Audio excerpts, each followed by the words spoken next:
What if memory loss isn't simply a part of getting older? What if the damage actually begins decades before you draw your first, oh yeah, what was I going to say? I can't remember. We're going to be talking about the brain and how you can protect yours right after this.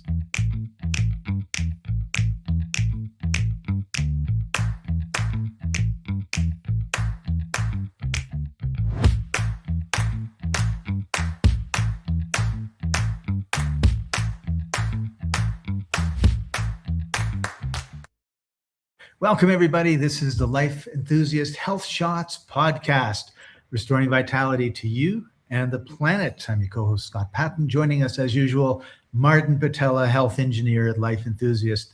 How are you doing today, Martin? Awesome. Thank you. Awesome. We're going to be talking about the brain today, the thing in here that everybody says, oh, man, I can't remember. Before we get into it, I want to tell you a quick story about a friend of mine who was a memory expert. And he would get 50 people in the room and he would say, okay, say your name, and everyone would say their name once. And then he would do his whole presentation for an hour. At the end, he'd have everybody stand up when they heard their name, and he'd point, and he did it every time. And when I was talking to him afterwards one day, he says, you know the real secret to having a good memory, Scott? I go, no. He says, not having to remember. And I'm like, what? He says, yeah. He says, you lose your keys all the time, right? I go, yeah. He says, pick a place and always put your keys there. So that's what I did for the next 20 years. I picked a spot, I hung it up every time. And the two times that I didn't hang it up, guess what happened, Martin? Couldn't find your keys. Couldn't find my keys. So now, of course, I'm traveling the world. Right now, I'm in Pachuca, Mexico, which is just north of Mexico City. So I am every month in pretty much a new place. So every month, where am I putting my passport? I pick a place and I always put it there. Where am I putting my wallet? Usually with my passport, but not always. Now there are keys. They gave me a set of keys here so I can get in and out. And I picked a place and I always put my keys there. Yeah. And as long as I do that, I don't lose it. But as soon as I don't, then it's like, where is it? And the one thing that I never do is, where do I put my glasses? So I am constantly looking for my glasses. You know, I lived in one house for something like 15, 16 years. And then we moved about 3 years ago. And I know that I have certain objects in my possession. I just don't know where they are. Right. I clearly remember where they were in the house before, but I just don't know where they are here. Right. I might have unpacked them. I may have not unpacked them. I know I own it. I just don't know where it is. Right. Yeah, I know it's somewhere. I know. And that happens to me, is I'm always leaving something behind. But so that's the memory trickery. But there are two pieces to brain processing. One is called cognition, and the other one's called recall, right? Processing, as in thinking your way through a problem, and the other one is remembering things. Right. And yet there are wonderful strategies for remembering, right? Like always tie something to something else. Like if I want to remember the name Scott, I need to remember that this guy that I met has a special tartan shirt that he wore. Oh, the Scott, the tartan. Oh yeah, he's the Scott. Right? Like you tie it together. You find some mnemonic device that allows you to have a secondary thing that will tie it back. Absolutely. But so, that's only a technique. The fact is that you need to have brain processing power. Yeah, and that's one of the problems that we have. So before we jump into that, I just want to say this one thing. It's our version of a disclaimer. Most health advice comes one size fits all, but your biology isn't one size fits all. So at Life Enthusiast, we help people move past the generic industrial medicine to find the specific natural path that actually restores your unique body to its fullest potential and vitality. So With that, everybody, memory loss isn't just about aging. And Oh, it is not about aging. It's not about aging. No, it's time is not the problem. The problem is energy, because your brain consumes about 20% of your energy, even though it represents only 2% of your body weight. Right. Yeah. So I'm going to bring up this week's infographic. Yeah. And it's, did I pick the right? No, I picked the wrong one. Sorry. I will have you pick the one. There we go. What you're showing is a schematic for mitochondria. And mitochondria are the little chambers inside of every cell. Like your heart cell will have 10,000 of these mitochondria within it. So depending on which type of tissue, the density of the cell is going up or down. And so wherever there is a lot of energy conversion needed, that's where the density goes up. Yeah. You have it. You have lots of these in your heart, in your liver, in your reproductive organs like ovaries for women, and in your brain and in your kidneys and in the circulatory system.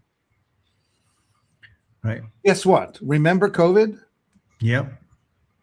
The most problems that people had were healthy young people who took the shot and then all of a sudden were caving down with a inflammation like carditis, right?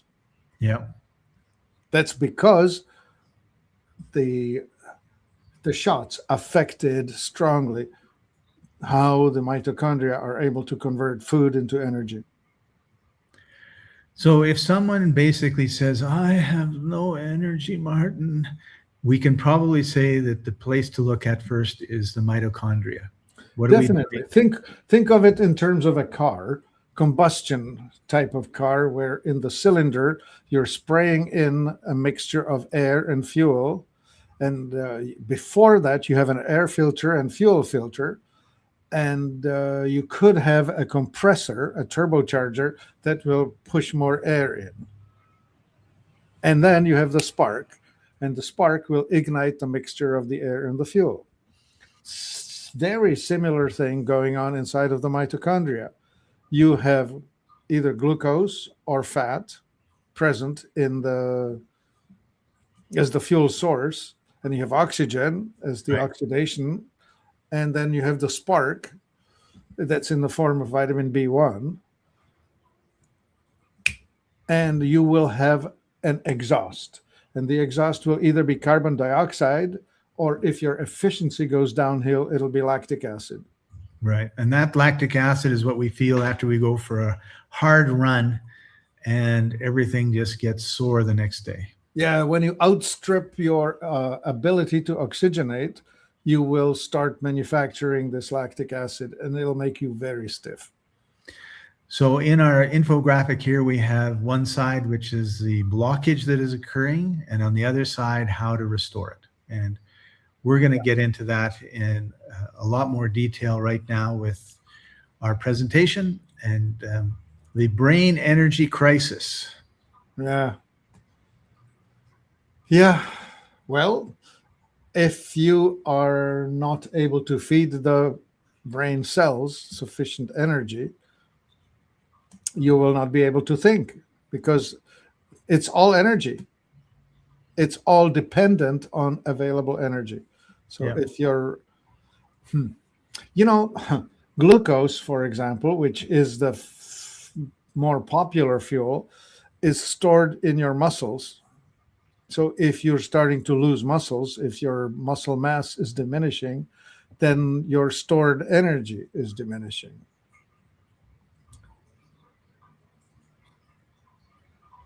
What happens to old people who become sedentary? They lose muscle mass. Right. Therefore, if they have lived always depending on available glucose to think their way through a problem, they now have less energy available to do such a thing. So, Martin, is this applicable to old people like me, Or are we seeing this starting to happen to people that are younger because we're, as a Well, if you're, society, far less active than we used to be? yeah, I mean, if you're a weakling gamer, then you're going to have that same thing. You're going to be losing your ability to think your way through it. So this is a metabolic failure, not a chronological one. Right, exactly. It's an energy problem, not a time problem. Okay. Yeah. So, and the problem is that you could be having this. This is something that is like underground. We're actually going to get to a slide that shows that. Well, let's mention this thing called the glycation, where you have glucose. If you have more glucose than you should have, then insulin comes into play and creates these glycation byproducts, and they are causing damage. They cause damage to the myelin sheath, they cause damage to the brain cells, and especially to the hippocampus, which is the interface where memories are formed. Right. Anyway, oh yeah, so you have put a really cool note about PET scan. Yeah. A PET scan is a scan done with glucose that has been tagged radioactively, and usually technetium-99, and they just have you drink it, and then they put you into a scanner, and then they watch where you light up. And if you light up too much, then you are over metabolizing, and if you light up not enough, then you're under metabolizing. Of course, this is also how they catch cancer, because cancer is a universal glucose metabolizer. It very hungrily sucks in all the glucose it can possibly find. So if they put you in a PET scan and you have cancer, it'll light up. Right. Yeah. Okay. So we have different paradigms. We've got the life enthusiast view, and we've got the traditional medical view. Indeed. Well, I mean, you're saying it here, right? With the standard approach, you say it's your age. And we say, well, yeah, except it's your energy deficit and insulin resistance that's causing the problem. Yeah. And here's the important one, right? The standard medical system is designed to treat illness, to treat symptoms. And they only talk to you after you have already started complaining about your problem. We want to point out to you that if you have a metabolic problem, you will have early signs of it 20 years before you start losing your marbles. Yeah, this really irritates me, actually, Martin, because I had an experience with a dentist that was like this. And I went in for my checkup, and the dental hygienist checks my teeth and says, oh, yeah, you've got the beginnings of a cavity. We're just going to wait until it gets a little bit bigger so then we can do something about it. And I thought, there has to be something we can do about it now. They just don't want to, because it's hundreds of dollars for a cavity, a filling. Yeah. Yeah, this is minor. The bigger one is you have a thyroid problem, and they tell you, well, we'll observe it. Because in mainstream, they don't have anything to help you with your thyroid. So they wait until it's bad enough to kill it and replace it with a medicine. Right. Yeah, no repairs. Anyway, the metabolic blood panels are a way of alerting you early on in your life that you actually have a problem. And I think one of the biggest differences between this traditional view and our way of looking at things is, oh, you're old, nothing we can do about this. Maybe we'll give you some drugs and see if that kind of helps. But really, this is life. Whereas you can restore those energy pathways. You can reverse these problems. And we see it happen all the time. Yeah. Yeah, we may as well assume that we are going to have the problems of everyone else if we do what everyone else is doing. Right. So you can see the future. Look to your parents. Look to the people that you're working with that are 10 years older. Yep. And if you're doing what they're doing, then you're a good chance you're going to end up experiencing what they have going on now. Right. Yeah. So here are the 4 stages. We kind of talked about this before, where Yeah. energy drops, but nobody cares and nobody notices. Yet the symptoms are mild, but I mean, I remember I had this, the stage 2. All of a sudden, I broke through into stage 3. Like I completely forgot. This happened to me like 13, 14 years ago, which, yeah, I was probably 60 at that point. I could not remember the PIN that I used on my credit card.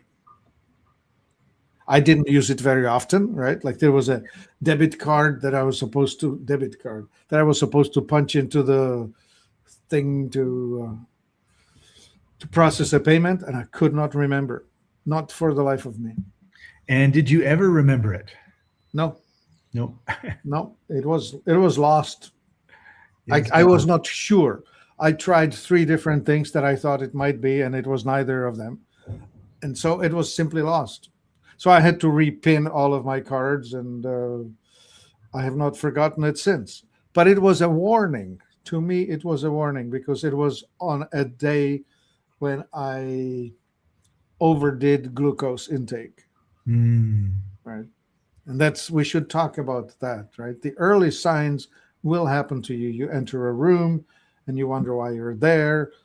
You watched a movie, you want to tell your friend about the movie, and then you say, that actress, and you see her face in your inner vision clearly, but no chance that you can remember what her name was. Right.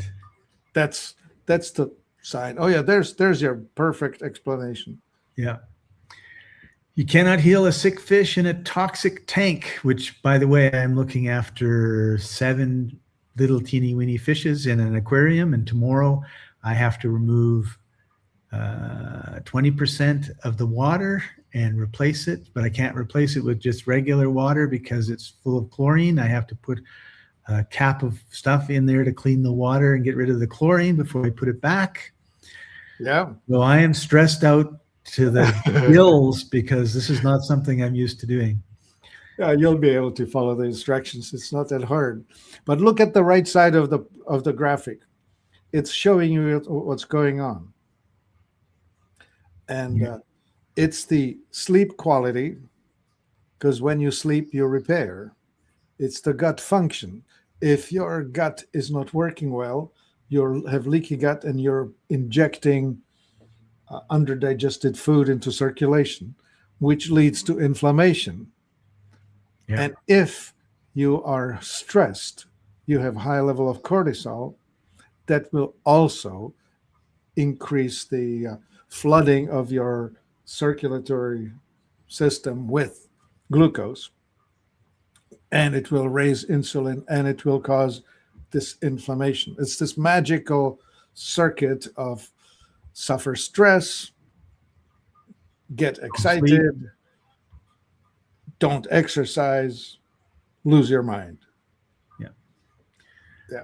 And it's all a choice. Like, we can make a new choice. And for many people, that choice would be, okay, I need to learn about this in more depth and understand it and look at what foods are going to cause what problems. Yeah. And part of it is just being aware, having a journal and saying, okay, this is what I've eaten. This is what work was like. This is what my sleep was like.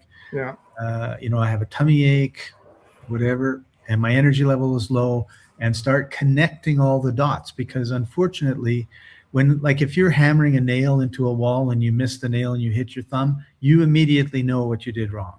Unfortunately, it could take a few hours to a few days to a few weeks to figure out what you did wrong when it comes to looking after your body.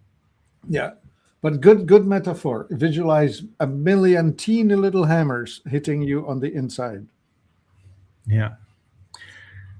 So this is your early warning system.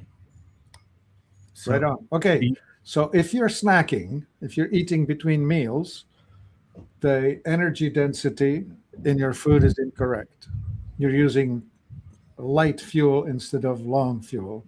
You're using too much carb versus enough fat. One of the ways you keep talking about this is you have a fire and you're putting twigs on the fire instead of a couple big logs. Yeah. Yeah. Fat burns a lot slower than carb. And Martin, what if we're waking up in the middle of the night for no reason? Well, there are two common reasons why. One is older people have a shorter ability to hold urination, so they may be waking up for that. The other one is you're waking up hungry.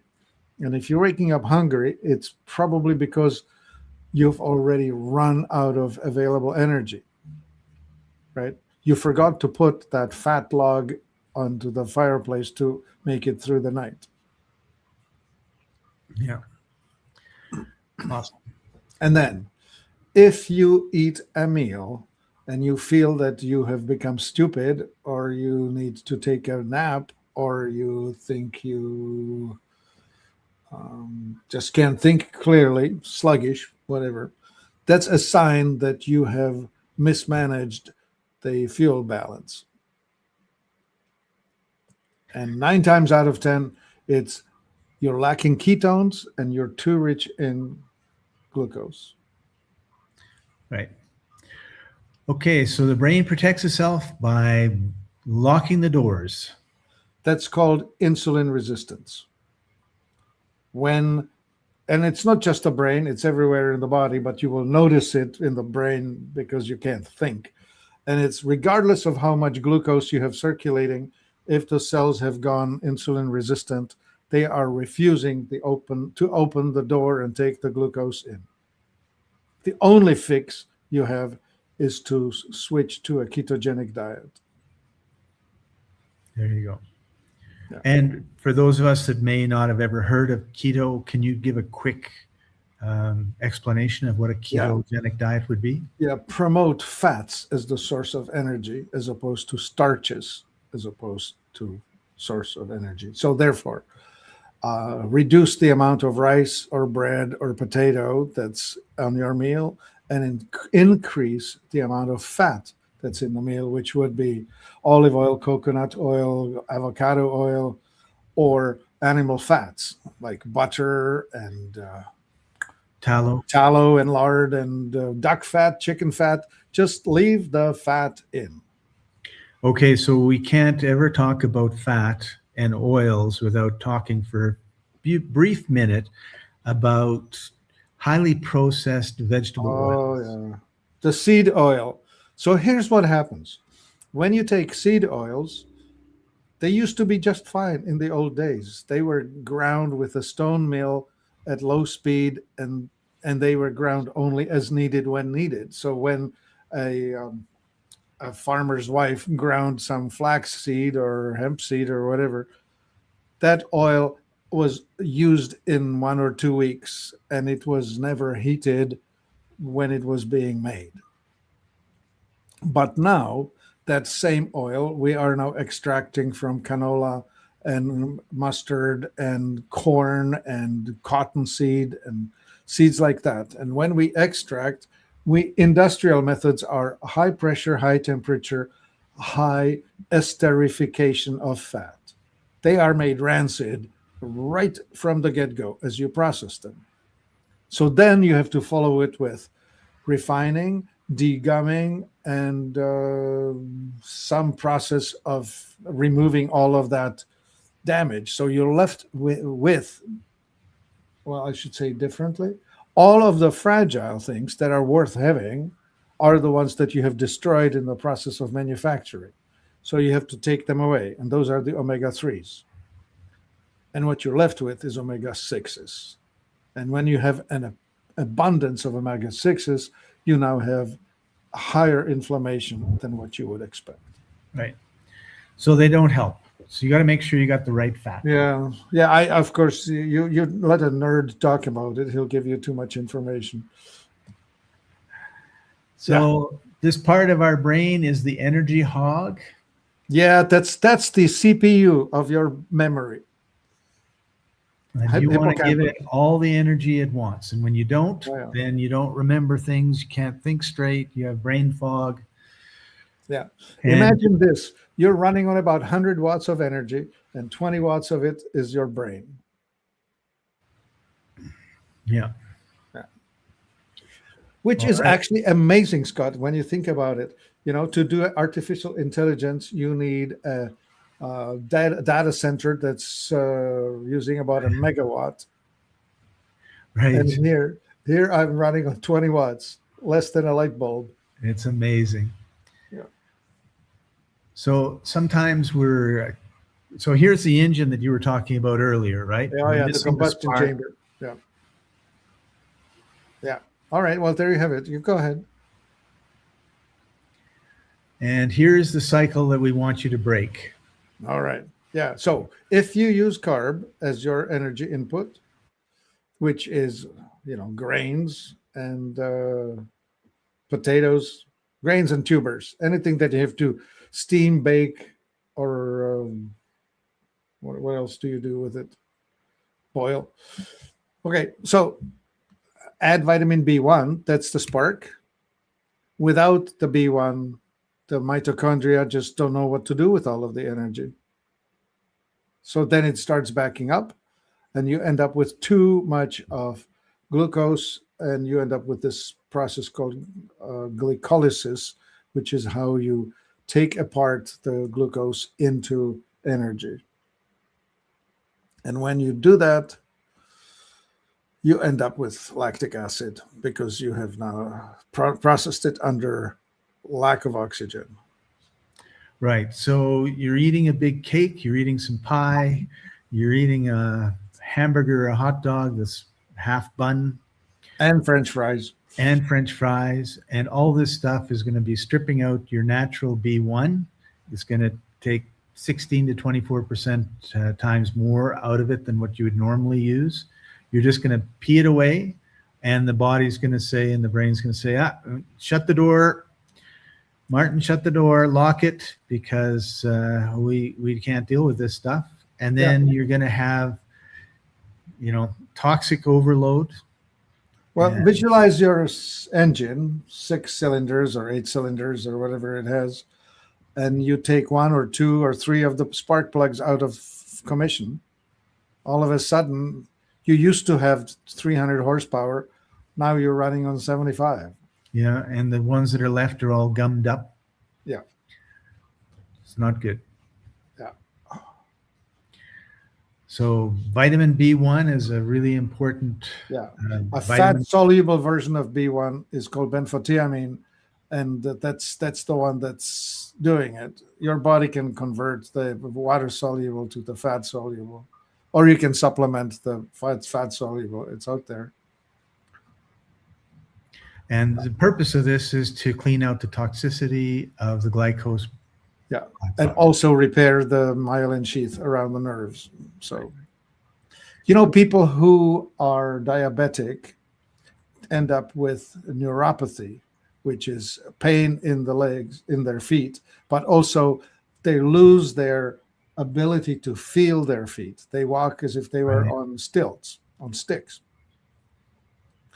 And you see that with people who have this metabolic problem. They know they cannot feel their feet.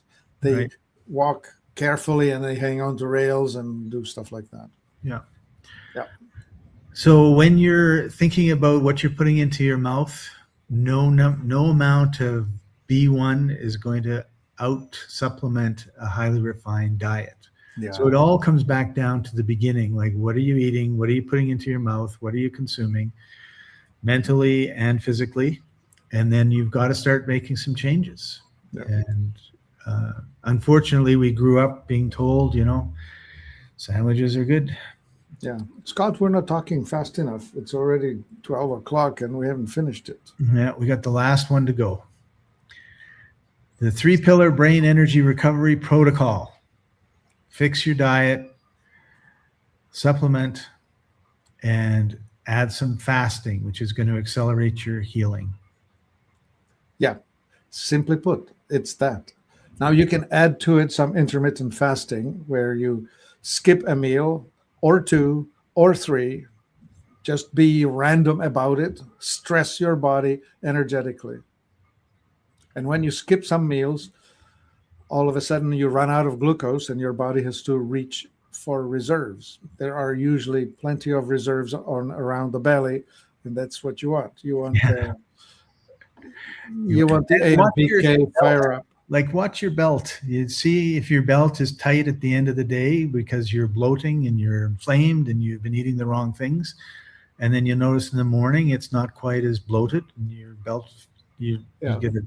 And that's one trick you can look at. Like, oh yeah, like I shouldn't be eating some of the things I'm eating because, hey, I'm expanding when I should not be expanding. Yeah.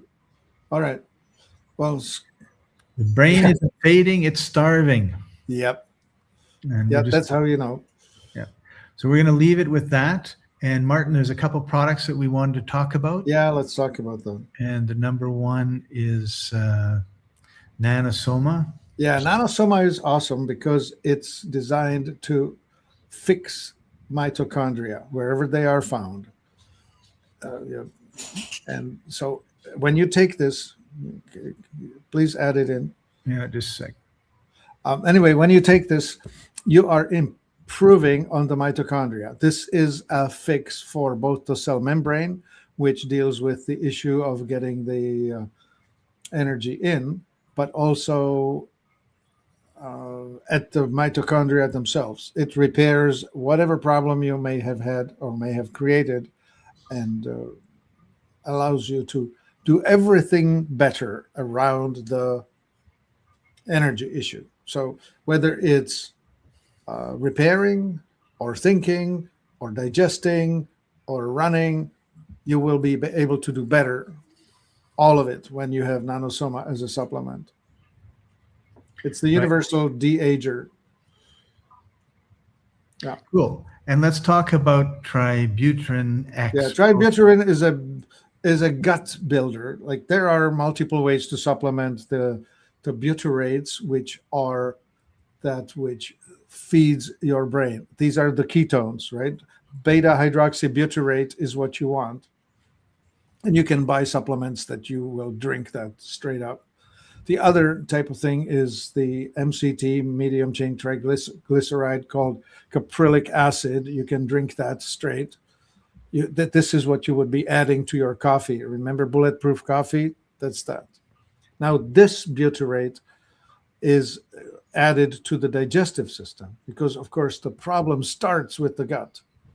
And if you click on those infographics that are included here with the product, it talks about the parts where you are fixing. And the fourth point here, right on that infographic, was the gut-brain connection.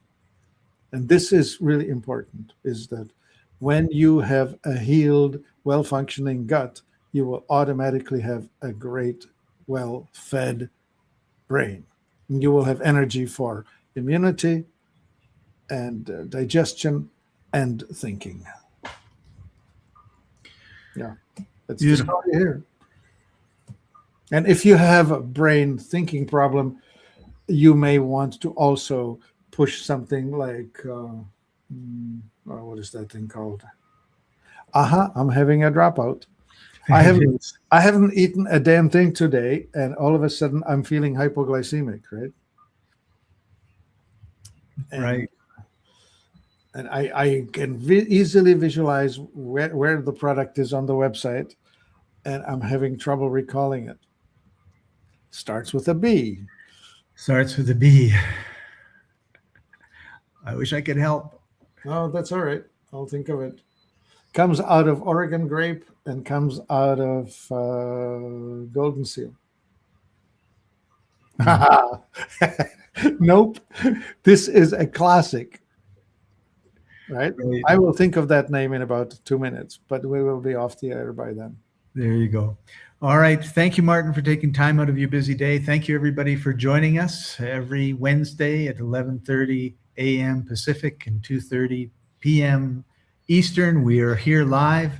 Please leave comments, like, subscribe. If you've got any questions, put them in there. Also, head over to www.life-enthusiast.com. You'll see on the top there's a contact us, and you can set up an appointment with Martin, a free 15 minutes, and he can walk you through and help you with using your metabolic type to improve your health. And so the product The product, Scott, is called Berberine. Berberine. There you go. That's the one you need for better glucose management and for better memory management. I better go take some. Yeah. And I was able to talk long enough for you to get that figured out.